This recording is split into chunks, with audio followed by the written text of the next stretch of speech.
అందరికీ నమస్కారం. నేను మీ నరేష్ కుమార్, ఎకానమీ ఫ్యాకల్టీ, తెలంగాణ. ఈ రోజు మనం టీజీఎస్ ఆర్టీసీ గురించి తెలుసుకునే ప్రయత్నం చేద్దాం. తెలంగాణ ప్రాంతంలో టీజీఎస్ ఆర్టీసీ ఒకప్పుడు టీఎస్ ఆర్టీసీగా కొనసాగేది. టీఎస్ ఆర్టీసీ సంయుక్త ఆంధ్రప్రదేశ్ లో ఏపీఎస్ ఆర్టీసీగా కొనసాగింది. ఇక ఆంధ్రప్రదేశ్ రాష్ట్ర అవతరణ కంటే ముందు తెలంగాణ ప్రాంతాన్ని నిజాములు పరిపాలించేవారు. నిజాం ప్రభుత్వ కాలంలో నిజాం రైల్వే స్టేషన్ల వద్దకు ప్రయాణికులను తరలించేటటువంటి ఉద్దేశంతో, నిజాం రైల్వే స్టేషన్లను కలిపేటటువంటి ప్రధాన ఉద్దేశంతో 1932 జూన్ నెలలో ముఖ్యంగా 27 బస్సులతో 166 మంది ఉద్యోగస్తులతో 3.93 లక్షల పెట్టుబడితో నిజాం రైల్వేస్ లో భాగంగా Nizam rail and road transport department లో భాగంగా నిజాం ప్రభుత్వం నిజాం బస్ సర్వీసెస్ ని ప్రారంభించింది. గుర్తుంచుకోండి, తెలంగాణ ప్రాంతానికి సంబంధించినటువంటి మొట్టమొదటి బస్ సర్వీసెస్ ని నిజాం ప్రభుత్వం నిజాం బస్ సర్వీసెస్ గా ప్రారంభించింది. 1951 సంవత్సరంలో కేంద్ర ప్రభుత్వం నిజాం రైల్వేస్ ని జాతీయం చేయడంతో నిజాం రైల్వేస్ నుండి నిజాం బస్ సర్వీసెస్ ని వేరు చేయడం జరిగింది. అలా వేరు చేయబడినటువంటి నిజాం బస్ సర్వీసెస్ 1958 జనవరి 11వ తేదీన ఏపీఎస్ ఆర్టీసీగా ఏర్పాటు చేయడం జరిగింది. అలా ఆంధ్రప్రదేశ్ ప్రభుత్వంలో APS RTC, Andhra Pradesh state road transport corporation అనేటటువంటిది ప్రజలకు బస్ సర్వీసెస్ ని అందించడం జరిగింది.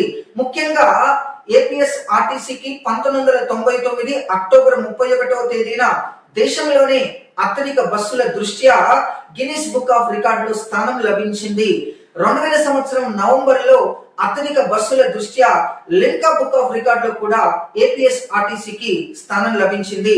ఏపీఎస్ ఆర్టీసీ అద్భుతమైనటువంటి సేవలను అందిస్తూ, బస్సు సర్వీసెస్ లను అందిస్తూ 2006వ సంవత్సరంలో 75 సంవత్సరాల ప్లాటినం జూబ్లీ సెలబ్రేషన్స్ ను కూడా నిర్వహించుకోవటం జరిగింది.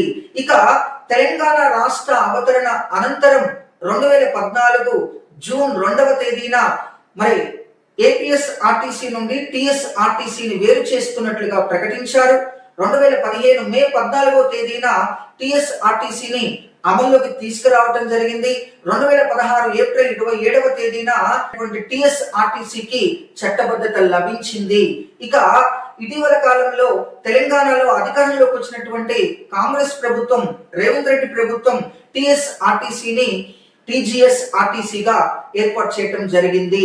తెలంగాణ సామాజిక ఆర్థిక ముఖ చిత్రం 2024 ప్రకారంగా మనం గమనించి చూసినట్లయితే టీజీఎస్ ఆర్టీసీకి ఏమున్నాయని గమనిస్తే 3 జోన్లు ఉన్నాయి, 11 రీజియన్స్ ఉన్నాయి, 21 డివిజన్స్ ఉన్నాయి, 97 బస్సు డిపోలు ఉన్నాయి, 364 బస్ స్టేషన్స్ ఉన్నాయి, 2 జోనల్ వర్క్ షాప్స్ ఉన్నాయి, 2 టైర్ రిట్రేడింగ్ సెంటర్స్ ఉన్నాయి, 2 స్టాఫ్ ట్రైనింగ్ కాలేజెస్ ఉన్నాయి, ఒక ట్రాన్స్పోర్ట్ అకాడమీ ఉంది, ఒక ప్రింటింగ్ ప్రెస్ ఉంది, ఒక బస్ బాడీ బిల్డింగ్ యూనిట్ ఉంది, 14 హాస్పిటల్స్ ఉన్నాయి, 9094 బస్సులు ఉన్నాయి.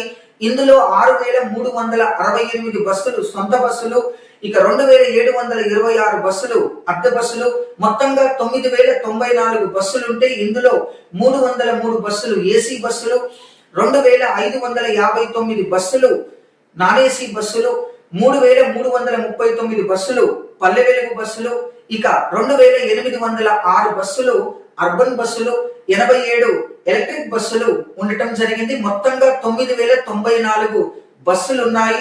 ఇక తెలంగాణ టీజీఎస్ ఆర్టీసీకి 41,958 మంది ఉద్యోగస్తులు ఇందులో పనిచేయటం జరుగుతుంది.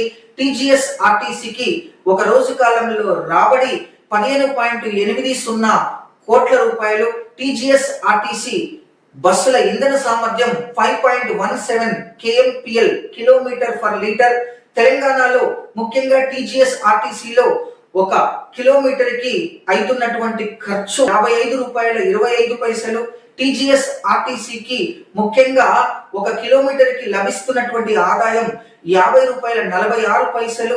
మొత్తంగా ₹4.79 టీజీఎస్ ఆర్టీసీకి ఒక కిలోమీటర్ కి నష్టం రావటం జరుగుతుంది. తెలంగాణలో సగటున ఒక రోజు కాలంలో ప్రయాణించేటటువంటి వారి సంఖ్య 54 లక్షల మంది. తెలంగాణలో అన్ని రకాల బస్సులు ఒక రోజు ప్రయాణించేటటువంటి దూరం 32 లక్షల కిలోమీటర్లు. ఇక సగటున ఒక బస్సు ఒక రోజు కాలంలో 352 కిలోమీటర్లు ప్రయాణించడం జరుగుతూ ఉన్నది.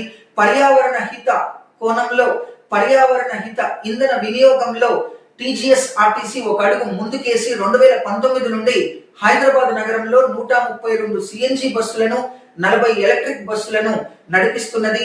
టీజీఎస్ ఆర్టీసీకి 35 డిపోలలో బయోడీజిల్ ప్లాంట్లు కూడా ఉండటం జరిగింది. టీజీఎస్ ఆర్టీసీ కోవిడ్ సమయంలో, లాక్డౌన్ సమయంలో 6,676 బస్సులను ఉపయోగిస్తూ 2 లక్షల మంది ప్రయాణికులను వారి గమ్యస్థానాలకు, వారి యొక్క సరిహద్దు రాష్ట్రాలకు, రైల్వే స్టేషన్ల వద్దకు ప్రయాణికులను తరలించడం జరిగింది. ఇక టీజీఎస్ ఆర్టీసీ 2019 నుండి మిగిలినటువంటి కొన్ని బస్సులను ఉపయోగించి కార్గో సేవలను ప్రారంభించింది. 10 టన్నుల సామర్థ్యం కలిగిన 150 పెద్ద బస్సులు, 4 టన్నుల సామర్థ్యం కలిగిన 32 మినీ బస్సులను ఉపయోగిస్తూ కార్గో సేవలను అందిస్తుంది.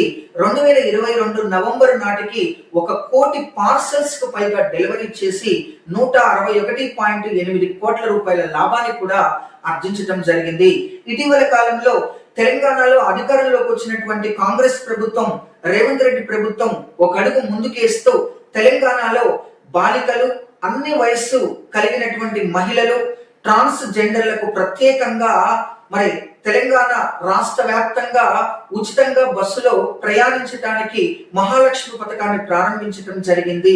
ముఖ్యంగా 2023 డిసెంబర్ 9వ తేదీన తెలంగాణ ప్రభుత్వం మహాలక్ష్మి పథకాన్ని ప్రారంభిస్తూ మహిళలకు బస్సులలో ఉచిత ప్రయాణాన్ని అందించడం జరిగింది. ముఖ్యంగా ordinary, express, city ordinary, city metro బస్సుల్లో ఈ యొక్క ఉచిత ప్రయాణాన్ని మహిళలకు అందించడం జరుగుతుంది. ఆధార్ కార్డు, ఏదైనా అడ్రస్ తో కూడినటువంటి రుజువుని చూపిస్తూ మహిళలు ఒక రోజు కాలంలో ఎన్నిసార్లైనా, ఎంత దూరమైనా ఉచితంగా ప్రయాణించేటటువంటి విధంగా మహాలక్ష్మి పథకాన్ని తెలంగాణ ప్రభుత్వం రూపొందించడం జరిగింది.